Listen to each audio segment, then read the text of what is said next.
I mean, Andy's doing his thing, but Franco? Okay.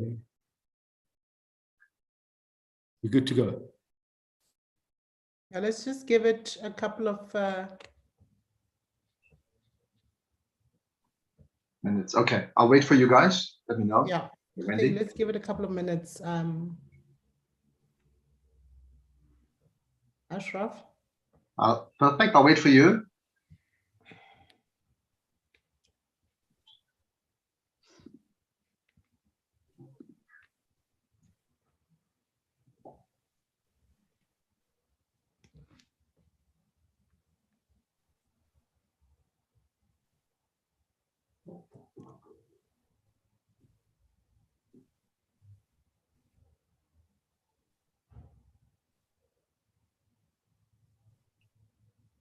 Good to go, Ashraf, I think.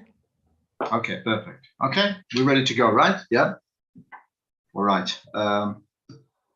Best wishes to every one of us, I would say, right?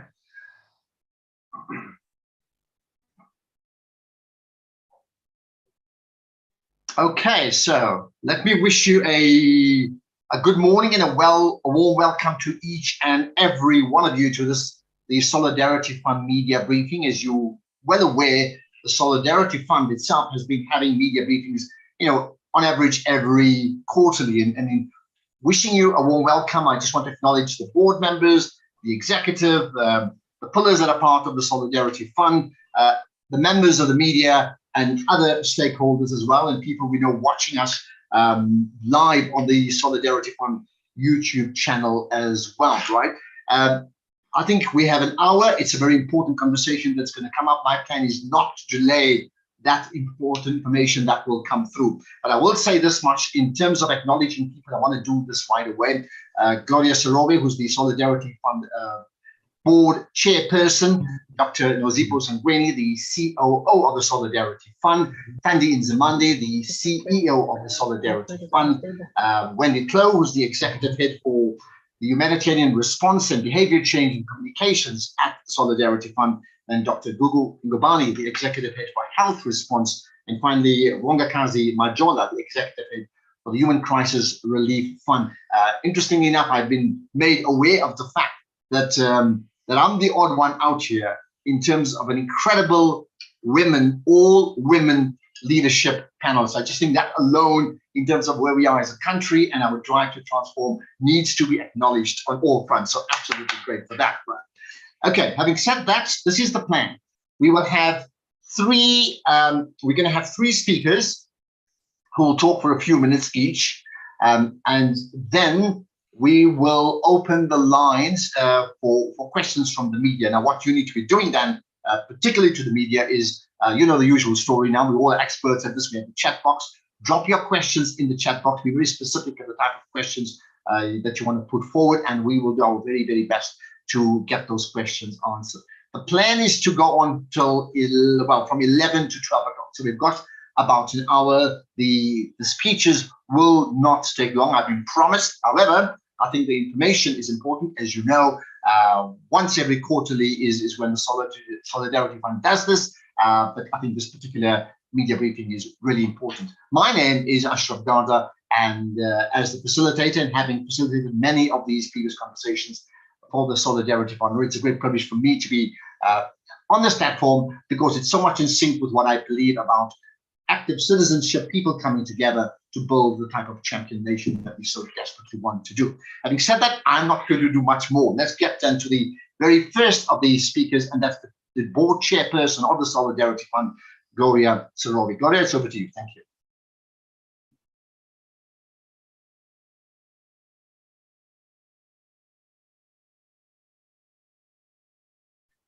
You need to just unmute, Gloria, then we can go.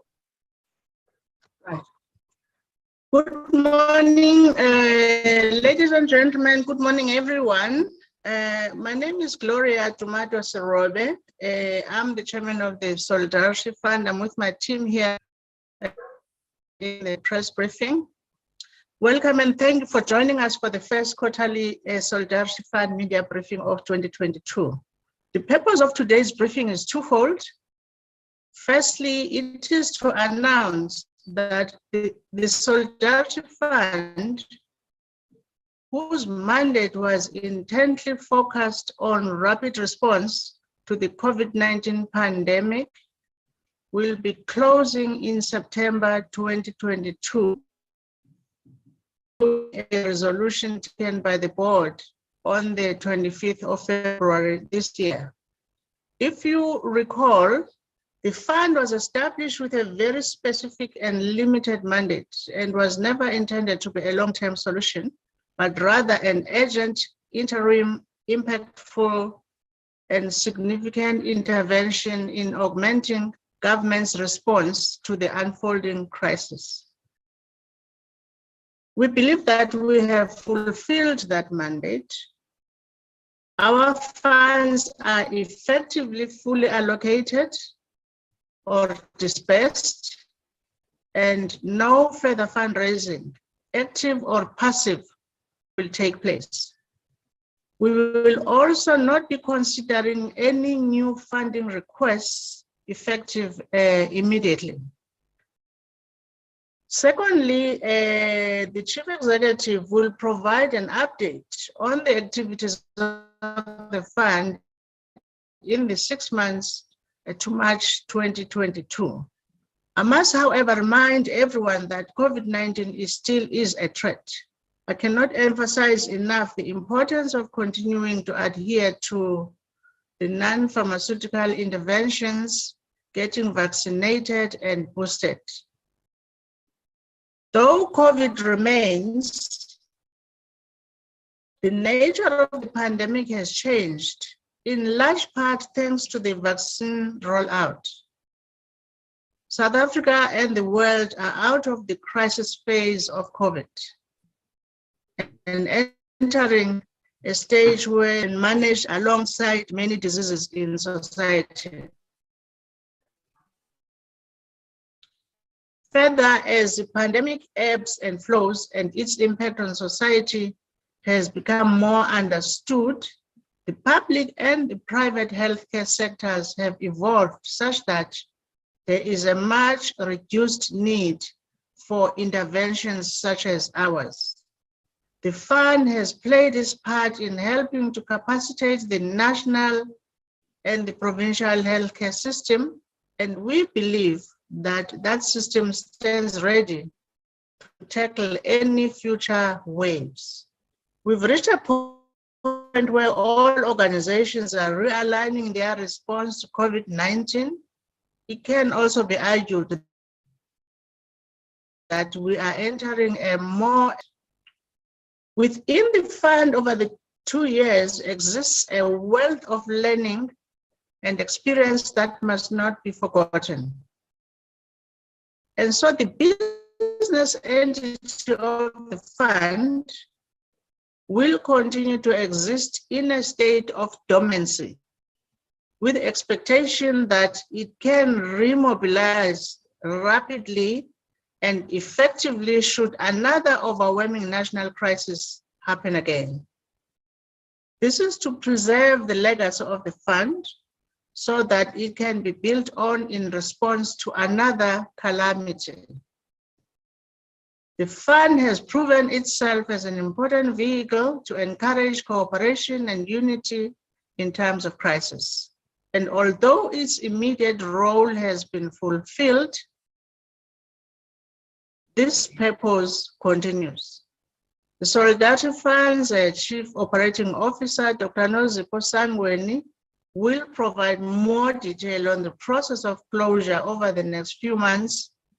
She will be followed by the fund's Chief Executive, Thandi Nzimande, who will give a progress update.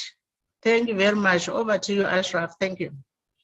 Thank you for that, Gloria Serobi. So there you are. Just to confirm then, the Solidarity Fund, as you know it, would effectively shut down in September. There will be a phased shutdown, but has also been suggested the actual organization, the infrastructure that has the capacity to be reactivated if and when there's a need for that. Now, I'm sure there'll be many questions that you want to ask, and do not forget, just put those questions right away in the chat group. And I know others will want to do interviews on the back of this conversation we have on your radio, television, and newsprint programs, but you certainly can connect with us later on. Let me then bring in then Dr. Nozipho Sangweni, who is the Solidarity Fund COO, and she'll explain a little bit more about the phasing to closure from where we are now to how we're going to get there. Dr. Sangweni, go ahead.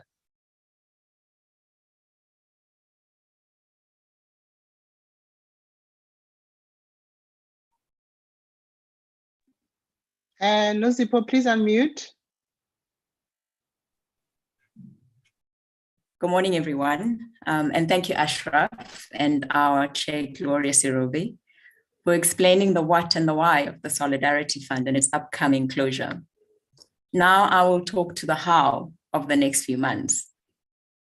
In approaching the closure of the fund, we have established principles and set up guardrails to ensure that we achieve the desired outcome.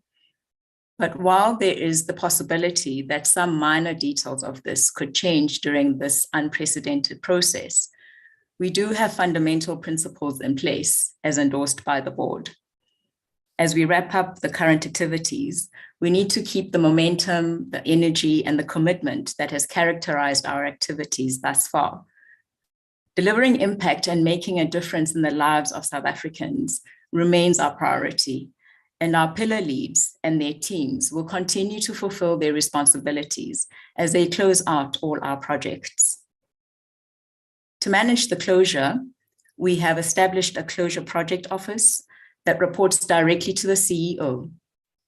It will oversee the wrapping up process, guided by a specific timeline, while ensuring the business as usual activities continue.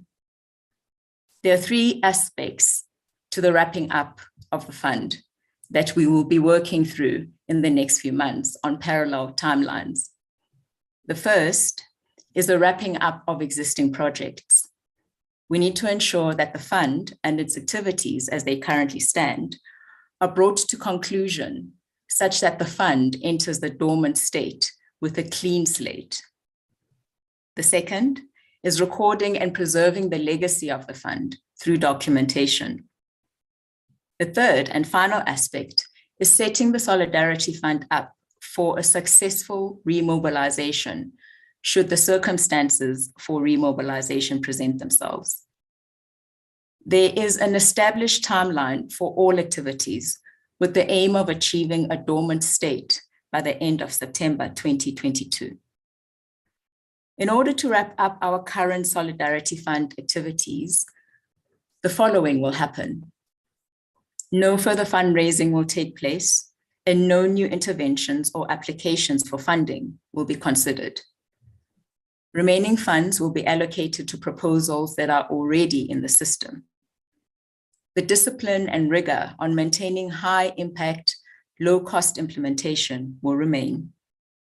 The fund will retain a minimum balance of 15 million rand to enable it to hit the ground running when it is reactivated for another calamity. External audits for the 2022 and 2023 financial periods, together with Solidarity Fund impact and closeout reports, will follow. It is anticipated that by September, the fund as it currently manifests will no longer exist. At the same time, as we are wrapping up the fund, we will be cementing our legacy. The fund is a unique but complicated entity. While it was established in record time, laying the groundwork for governance that is above reproach, accountability and transparency, not only for ourselves, but our partners, was a complex process, as was laying down processes and procedures that would enable a rapid, effective response. That work is done, as has the establishment of a brand that is respected and trusted both globally and here at home. This work is our legacy. It is our country's legacy, along with all the intellectual and experiential learnings that have occurred over the last 2 years. It is our responsibility to preserve all this for the benefit of society in general. This preservation will include the documentation of processes, structures, and standard operating procedures that have been tried and tested and can act as a springboard for any future action. The fund will serve as a case study for its future self and for any other similar entity that may arise. We will ask and answer questions such as, if you want to act optimally, what is the operational model? How do you keep it low cost? How do you staff it? What systems must be in place for a rapid response vehicle of this nature? And more. This will ensure that the Solidarity Fund doesn't just live on intellectually, but should it be needed, it can live on practically, performing its duties in future. We don't know exactly what form another crisis may take, but we have in the fund a blueprint for an organization that can step in and assist at a national level to alleviate the strain on government, business, and NGO resources and the impact on society. An organization that is able to bring effective, impactful additionality to a national effort. The final phase of our closure process is to establish a dormant Solidarity Fund that will operate with minimal activity to meet its legal and regulatory requirements and ready to respond to a future disaster that requires its support. It will consist of a slimmed down board with the initial members being drawn from the existing board. Their duties will be to maintain the fund as a viable organization until such time as it is needed again. After which, its duties will include remobilizing, capacitating, and forming the partnerships needed to respond to a future crisis. What I've outlined today is just an overview of what will happen in the next few months. There's a lot of work to do and many details still to be ironed out. But throughout this process, the Solidarity Fund will complete and close out the existing programs with the same dedication and attention we have shown in the last 2 years.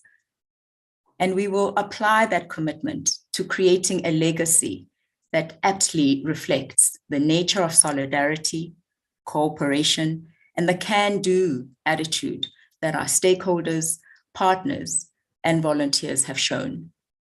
Thank you. Well, there you are. Thank you so much, Dr.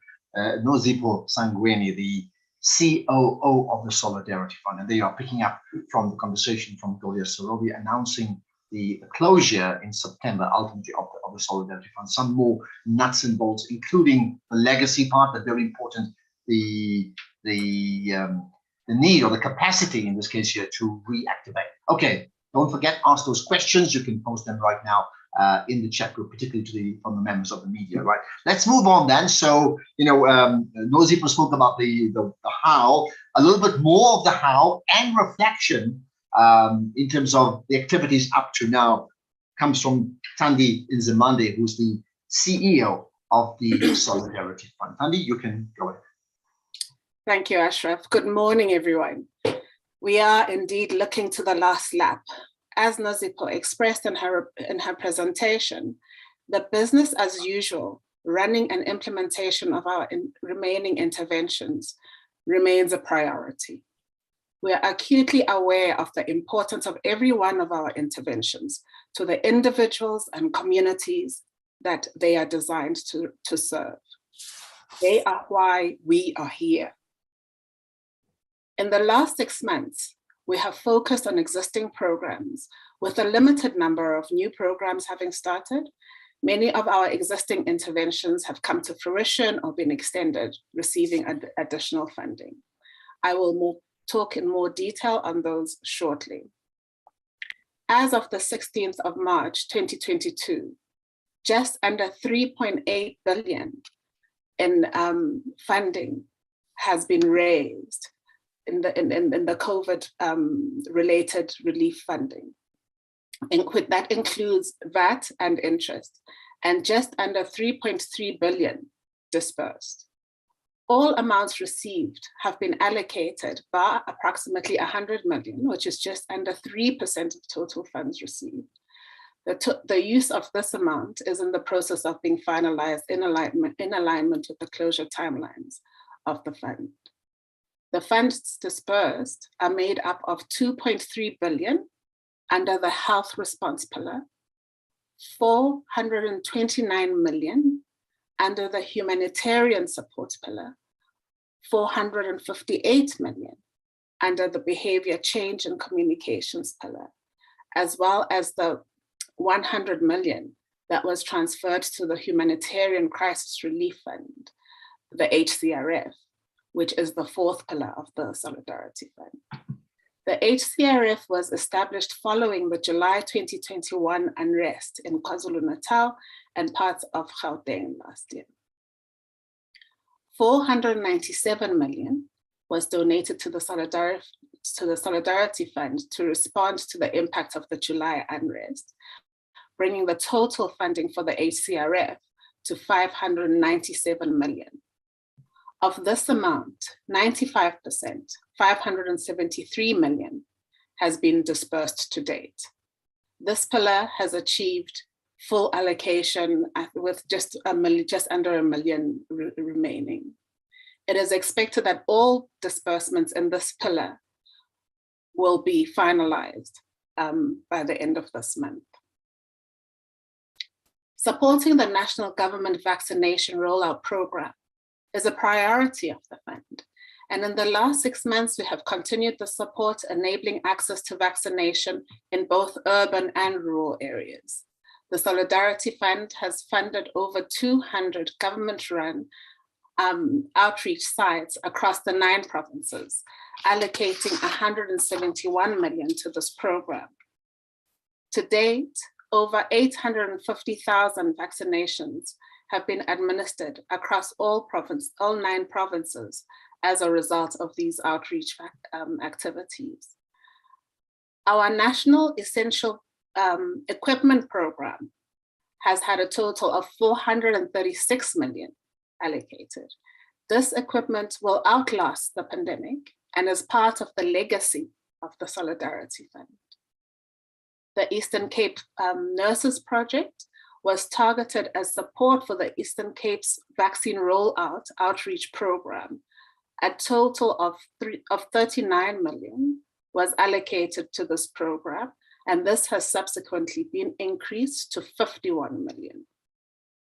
The Gauteng Nurses Project was allocated to 23.5 million and provided much needed support to hospitals in the run-up to the peak of the 3rd wave, and is available for subsequent waves, as well as providing additional vaccination capacity. Underpinning the support provided to the national response to the pandemic has been the ongoing technical assistance provided to the NDOH through a co-funding contribution of 69 million rand to the DG Murray Trust. This program has capacitated the national, provincial, and district departments of health to implement an effective nationwide COVID-19 vaccination program to the national population. Of the total approved budget, 20 million was reallocated. Excuse me. Excuse me. Let me get some water. 20 million was reallocated to the demand acceleration task team in the NDOH in support of their behavioral change program. Key to fighting this pandemic is universal and easy access to accurate and timely information, which is why under the behavior change and communication pillar, the fund chose to fund the NDOH COVID-19 vaccination contact center. This has proven to be a valuable tool, and I am proud to say that the contact center achieved the milestone of 1 million calls on the 17th of December 2021, and approximately 1.3 million calls to date. Also under the behavior change and communication pillar, we launched our demand creation campaign titled #Roll Up Your Sleeves SA, Get Vaccinated so that we can get back to living. And that was in September 2021. This was a multifaceted campaign aimed at moving South Africa closer to the national goal of vaccinating 41 million by the end of the year. An original media budget of 78 million rand was bolstered by some 210 million rand in added value, thus resulting in a campaign valued at 288 million that reached 23 million people on television, 25 million people on radio, and 25 million people via digital media. 950 community mobilizers and community partners, such as COVID Comms, the Community Constituency Front, and the South African Council of Churches, all extended the reach of the campaign. We also supported the NDOH's Vuma vaccination weekends. Under the humanitarian pillar, the Solidarity Fund's Farming Input Vouchers program has been a resounding success. Mindful that many South Africans remain vulnerable to food insecurity as a result of the COVID fallout, the fund approved a further 52.8 million for a third phase of this program. 2,000 Rand vouchers are currently being issued to benefit an anticipated 25,000 subsistence farmers and contribute towards the food security of approximately 125,000 individuals. Since our last media update, the Humanitarian Crisis Relief Fund, the HCRF, has utilized 95% of its funds and made a meaningful impact in the lives of those affected by the July 2021 unrest in KZN and parts of Gauteng. After initial urgent food relief, the HCRF partnered with the NEF and Africa Tikkun to help rebuild local economic activity by supporting affected SMMEs. The Solidarity Fund and the NEF created a joint fund of just over 633 million Rand, with the fund contributing approximately 40% of that amount for grant funding, and the NEF contributing the balance in the form of soft loans that SMMEs and cooperatives would not have been otherwise able to afford. Grant funding was also made available for pharmacies in partnership with both the Independent Community Pharmacy Association and the NEF. Africa Tikkun received 65 million Rand in grant funding, targeting smaller businesses with a turnover of under 3 million Rand. The total funding allocated to SMME support within HCRF amounts to 273 million Rand. Through these initiatives, the HCRF has saved approximately 4,000 jobs to date. The HCRF also undertook to support civil society organizations and the communities that incurred losses and damage during the unrest through grant funding of 87 million Rand. 39 nonprofit organizations, NPOs, were selected to receive funding in support of activities related to food security, healthcare, economic recovery, and peace building. Further, the HCRF is also providing a once-off 3,000 Rand digital cash voucher to approximately 20,000 former employees and informal traders affected by the malls and businesses being temporarily shut down following the unrest. 62 million Rand has been set aside for this program.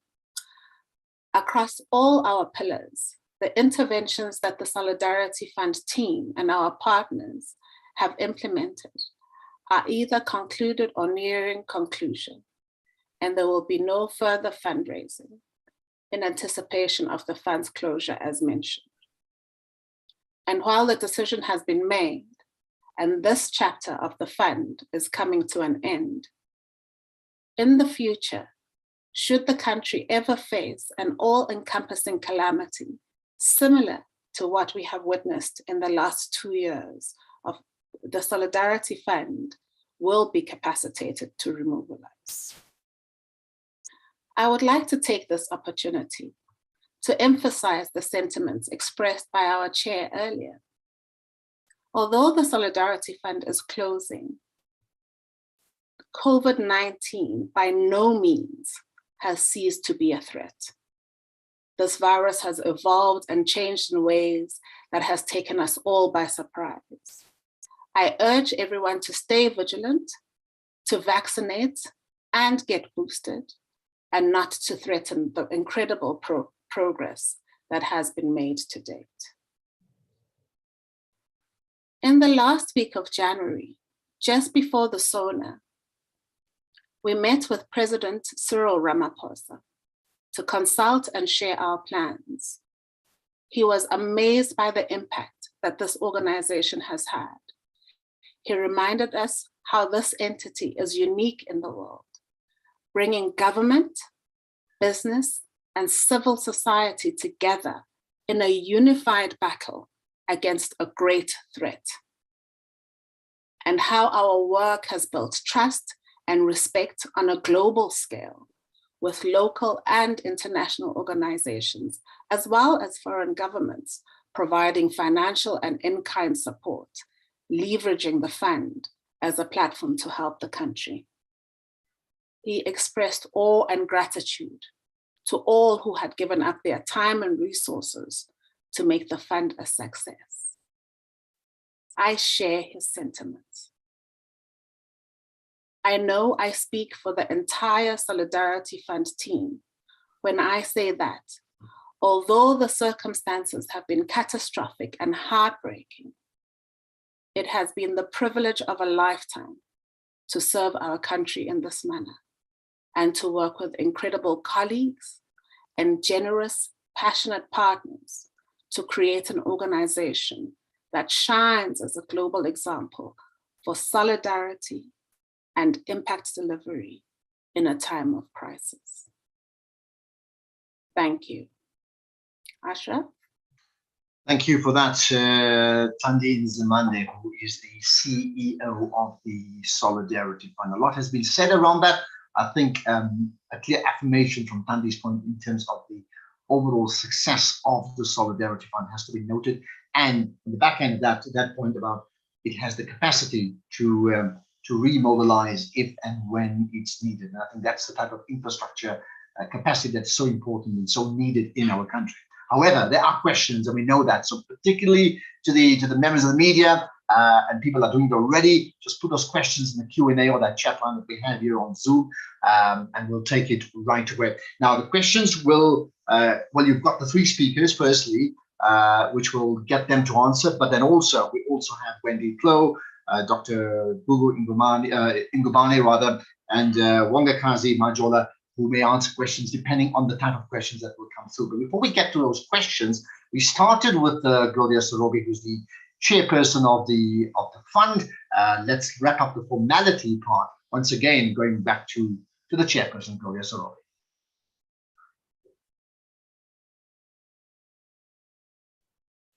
Thank you very much, Ashraf. The Solidarity Fund was formally established and announced by President Ramaphosa on the 23rd of March, 2 years ago, next week. In its relatively short existence, it has galvanized and united South Africans, giving them an outlet for their sense of hope and unity, and allowing them to contribute to the greater battle. The fund's legacy goes beyond the funding that it has dispersed and the interventions it has supported. It has also built and nurtured relationships amongst our partners. These partners will continue doing their work, and in some cases, will leave them with increased resources, infrastructure, skills, and capacity. As a country, we are better prepared than we were 2 years ago. As a society, we know our strengths and the power of solidarity in action. I would now like to take time to say thank you to you for showing up and for your solidarity as we navigated these very challenging and individually heartbreaking 2 years. I would also like to express mine and the board's immense gratitude to President Ramaphosa and his government, business and civil society at large, for having had the foresight to establish a vehicle such as this one. It is our greatest belief that the unity, passion, and commitment that we saw throughout our work with partners, government, business, and communities will continue, and South Africa will emerge from this pandemic a better, stronger country that works together for the common good. Let me end there, Ashraf, and thank you very much. Thank you. Appreciate that, Chair. Now, we will, of course, you're going to be on standby for questions.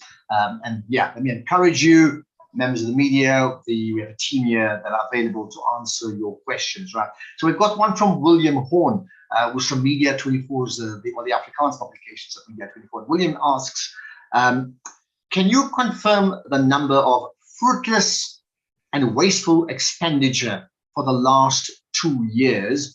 Also, can the CEO or the chair please, for the benefit of our readers, commit to saying that not a single cent was stolen? Now, perhaps what I'm going to do first, before I get either the CEO or the chair to answer, let me put that then, because it's a complete money issue, to the CFO of the Solidarity Fund, and that's Zanele Mwepe. Zanele, if you can just respond directly to that question.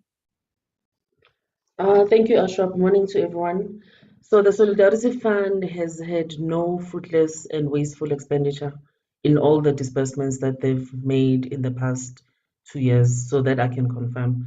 And as you know, we are audited by PwC, so this can be confirmed by them as well. Thank you. And therefore, on the back of that specific question, I suppose it's been partially answered. Can we say that not a single cent was stolen? I can definitely confirm that not a single cent has been stolen. Yes, absolutely can be confirmed. Okay, perfect. Let me, can I perhaps get either Gloria or the CEO to perhaps answer that as well, if you think you want to add to that, Gloria? I can confirm, Ashraf, it's very difficult to steal a cent here, never mind the rent. It's very difficult in the fund to do that. So I can confirm that not a single cent has been stolen. Okay. The checks and balances we have in place are just too tight for anyone who even thinks of trying. Thanks. Okay. And then Chandi, perhaps you may want to also comment on that as the CEO. Certainly. I think, as the chair has said, the checks and balances are really what has saved us, the strong governance, which is multi-layered, has assisted us both in making sure that we're selecting partners that are trustworthy, as well as then in the payment processes, ensuring that there's tightness around the process. So no monies have been stolen. Okay, got that very, very emphatically put forward there.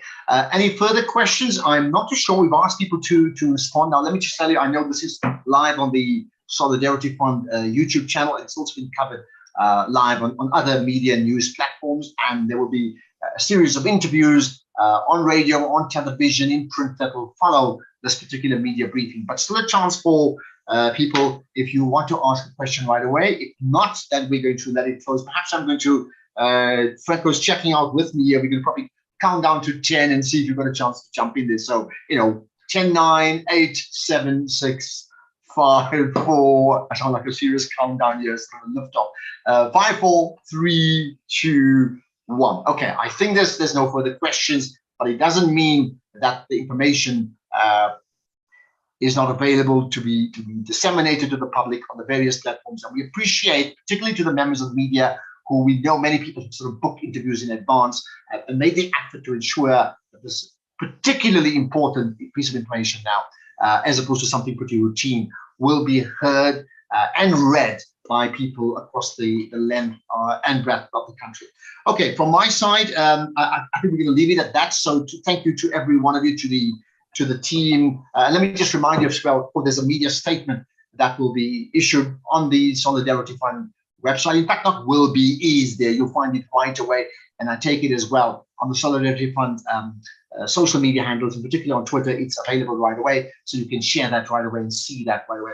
Okay, so from my side then, let me just thank every one of you, and that means to Gloria Sarobi, Dr. Nozipo Sangweni, and Tandi Nzimande, the three speakers, as well as the team that are part of the pillars, and the other stakeholders, and particularly for your presence, the members of the media. Good morning, almost good afternoon, I would think, and enjoy the rest of the day. And to pick up what was said before, the Solidarity Fund exists as a reaction because of what happened with COVID-19, but the Solidarity Fund has the capacity to be reactivated, to be re-energized if we are faced with that sort of storm once again. We pray it doesn't happen, but the reality is it may well be the case in a different shape, in a different form.